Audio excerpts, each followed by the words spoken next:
आज बात करते हैं सेज या ऋषि अगस्त्य की जो 7 सप्तऋषियों में से one of the most prominent ones हैं क्योंकि उन्होंने नॉर्थ इंडिया और साउथ इंडिया को एक हिसाब से यूनाइट किया। तो ओरिजिन स्टोरीज़ तो उनकी बहुत सारी हैं। कुछ लोगों के अनुसार उनका जन्म नॉर्थ में हुआ था, then he move towards south India. And कुछ बोलते हैं कि साउथ में उनका जन्म हुआ था। He learned about spirituality, he lived in Kailash and Kashi, and then he move towards the south. लेकिन ओरिजिन स्टोरी जो भी हो, स्टोरी का मैटर करता है और वो स्टोरी बहुत ही इंटरेस्टिंग है। तो उन्होंने ऋग्वेदा के बहुत सारे हिम्स कंपोज किए हैं। स्पिरिचुअल जाइंट थे। उनकी वाइफ लोपामुद्रा खुद भी बहुत बड़ी स्पिरिचुअल जाइंट थी। उन्होंने भी ऋग्वेद के काफ़ी सारे हिम्स कंपोज किए हैं। नॉर्थ इंडिया और साउथ इंडिया का कल्चर यूनाइट किया है। बल्कि नॉर्थ इंडिया में तो उन्हें एज अ सप्तऋषि गिना जाता है, लेकिन साउथ इंडिया में तो उन्हें तमिल कल्चर का, सिविलाइजेशन का, संगम सिविलाइजेशन का ओरिजिनेटर माना जाता है। अ, तो जितनी भी संगम एरा में आपकी बैठक हुई हैं, जितनी भी संगम एरा में तमिल संगम्स हुई हैं, बेसिकली मीटिंग्स हुई हैं, जिनमें इम्पोर्टेंट सेंट्स प्रेजेंट थे, राजाओं का पेट्रोनेज था, जहाँ इम्पोर्टेंट फिलोसॉफिकल डिस्कशंस हुए हैं, जहाँ तमिल ग्रामर कंपोज हुई है। इन सब का ओरिजिनेटर एक हिसाब से अगस्त्य मुनि को माना जाता है। अ, उत्तराखंड में तो रुद्रप्रयाग के पास एक प्लेस भी है अगस्त्य मुनि नाम से, जहाँ उन्होंने तप किया था, साधना की थी। बहुत ही इम्पोर्टेंट सेंट हैं वो, और उनका रेफरेंस महाभारत और रामायण में भी हमको देखने को मिलता है। रामायण के अरण्यक कांड में, अरण्यक बेसिकली मीन्स फॉरेस्ट, उनका दंडकारण्य रीजन में, प्रेजेंट डे छत्तीसगढ़, तेलंगाना, आंध्र प्रदेश, उड़ीसा, इस रीजन में आश्रम था जहाँ लॉर्ड रामा माता सीता और लक्ष्मण के साथ विजिट करते हैं।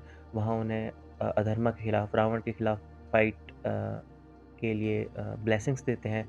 उन्हें सेलेस्टियल वेपन्स प्रदान करते हैं, जिसमें इनएग्जॉस्टिबल आपका आर्चरी का जो बो रखने का जो सैचे होता है, वो उन्हें प्रोवाइड करते हैं। और महाभारत में भी उनके रेफरेंसेस मिलते हैं।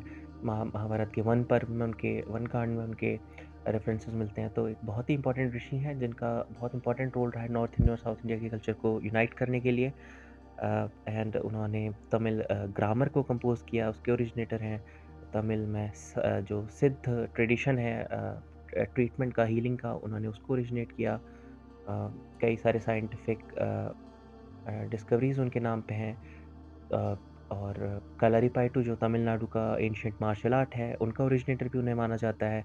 इनफैक्ट साउथ ईस्ट एशिया में हिंदुज़्म फैलाने में भी उनका काफ़ी रोल है।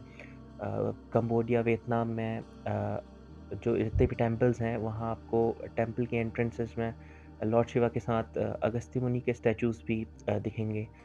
तो उनकी तो जितनी व्याख्या करी जाए वो कम ही है। इनफैक्ट उनकी वाइफ लोपामुद्रा की भी जितनी व्याख्या करी जाए कम ही है, क्योंकि जितनी भी ऋषिनी हुई हैं, फीमेल योगिनीज़ जिन्होंने वेदास में कंट्रीब्यूशन दिया है, चाहे वो लोपामुद्रा हो, चाहे वो रोमाशा हों, चाहे वो गार्गी हों, कोई भी हों, उनमें लोपामुद्रा का स्थान बहुत ही उच्च आता है। तो लोपामुद्रा का इम्पोर्टेंस ये है कि उन्होंने बताया कि how to balance spiritual life and material life. Lopamudra का एक बहुत ही इंपॉर्टेंट कोट आता है ऋग्वेदा में, जिसमें शी टेल्स, मैं उसका इंग्लिश ट्रांसलेशन बता रहा हूँ, कि स्पिरिचुअलिटी या liberation doesn't mean running away from life, it is engaging with life on a deeper level. आप और अच्छे से इंगेज कर पाते हो लाइफ के साथ में, लाइफ की इंट्रिकेसीज को और अच्छे से गहराई से समझ पाते हो। तो ये थी लोपामुद्रा की इम्पोर्टेंस, ये थी अगस्त्य मुनि, अगस्त्य ऋषि की इम्पोर्टेंस।